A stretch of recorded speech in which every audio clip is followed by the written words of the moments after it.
Okay. We'll get it. We'll get there. We'll get there. Yeah. Well, I'm joined by the lovely Laura and Lydia from the mighty Secret Sisters. Indeed. So I had to keep it on the hush. Thank you for joining me. You just finished a performance, a workshop there on stage 3. Did you have a good time? I'll start with you. It was a wonderful time. We love both of those artists, and we're excited to just honestly just sit there and be a fan. You know, our performances were just kind of like the cherry on top, but to get to watch them from the stage was pretty special. I seen you looking, fondly into the performers. I'm waiting for your turn to get up and do your thing. Well, we're next. Yeah, it's fun to do the workshops. We're not really used to doing that kind of style at a festival, and we've only done it in Canada. So it's really special to us, and it gives us a chance to get to know other artists. So it's been really nice. I think it's rather unique to this festival, the workshop style. Would you say? Absolutely. We've done a couple other festivals where they had similar things, but this is just, it's just nice. This is our first performance of the whole festival, and so it's nice to kind of start out in that way because it just feels familial, So yeah. You got in late last night, is that correct? Yesterday evening, around like 5, dinner time. We're... Well, you look fresher than me. Well, thank you. It's a lot of makeup. Well, that's what I have no excuse because it fell off in the rain. You're not supposed to look good at a festival. You're supposed to look like you're like in it. You know? Knee deep in muck. You're like invested in it. It's not the folk fest, it's the muck fest. Yes. That's right. Absolutely. Yes. So, we're happy to be here. So I've looked and followed your career, but one thing that stands out, because I'm a big fan of this man, Jools Holland, back in 2010. Right? You were on the New Year's Eve do for the hootenanny. We were. It was amazing. Can you remember who was on the lineup? I'll start with you. Oh my goodness. I know Vampire Weekend was on there. Yeah. What's her name? Oh, Rumor Willis. Rumor Willis was there. Amazing. Yes. Oh, man. Who else? I'm trying to remember. We did it. This was 13 years I'll give you a ago. clue. An Australian pop star. Oh, yes. What's her name? Kylie Minogue. Yes. CeeLo Green was there?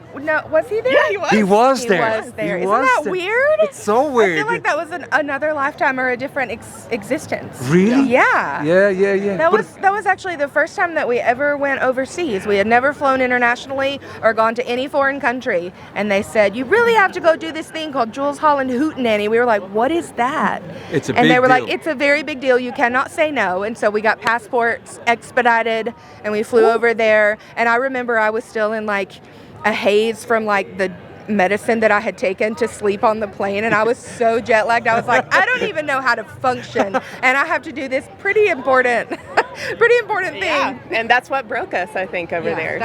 We owe a lot to them. Well, truth be told, like artists like C6 Steve, have you heard of that chap? Mm-hmm. Once you were on the Jools Holland show, especially in the UK and the Great British Isles, it's a big springboard. It was a huge springboard, and we have so many people over there who are like, I've followed you since I saw you on New Year's Eve at the hootenanny. We're like, wow, it was worth the jet lag.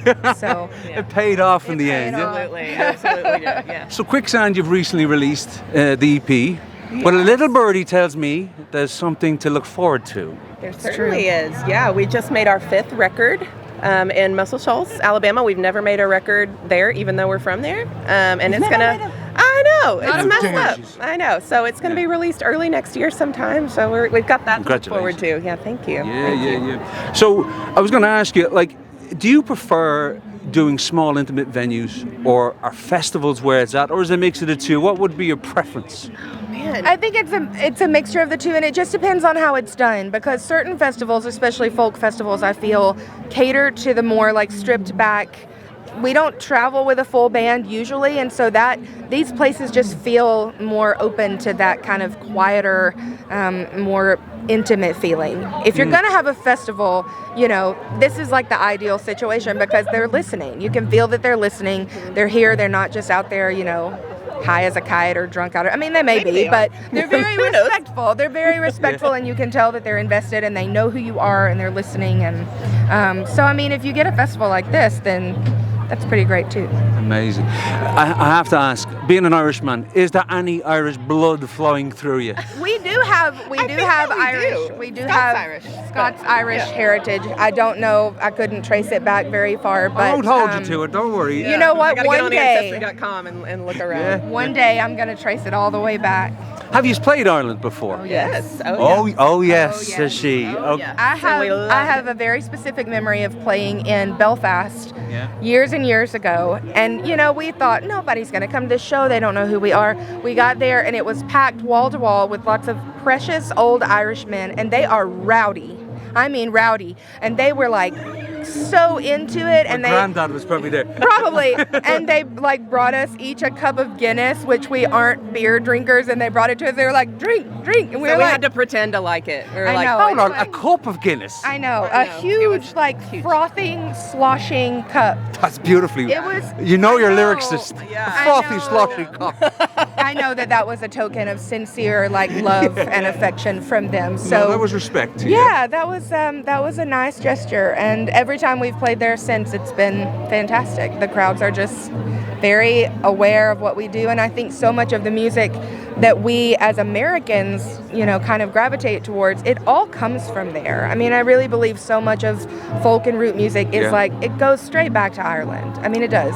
So, I think it does. But it's a modge podge. You know, there is an is. awful lot of stuff in there. But I have to ask, as a songwriter myself, and seeing from your early stuff to your recent stuff, what have you noticed about the way you write and approach songs? What's the difference from then to now, do you think? Maybe let's start with... I think our standards, we aren't thinking about it from a kind of like which song is going to be the most Yeah. popular. We think more which one's going to be the most connective, which song is going to move people and make them feel, you know, like we've written a song for their specific experience. So we don't think about, you know, we try really hard to remove our minds from the businessy, I get you know, the part of making music and making a living at it. We try to forget about the making a living part until later.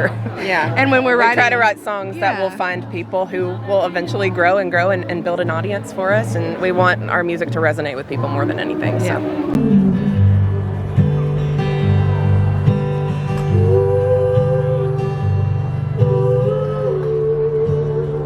And would it be okay if I got you to say you're listening to Two Irish Don't Make a Right on CJSR 88.5? Is that Yes. okay? In your beautiful harmony state. I'll say we're the Secret Sisters, and you say the rest. I love how they planned this. Wait, what's she saying? Whatever she wants. This is your show. Irish don't make a right. Two Irish don't make a I right. think they do, All right. though. Hey there, we are the Secret Sisters. And you're listening to Two Irish Don't Make a Right. Oh, yeah, boy, yeah. Listen, thank you so much.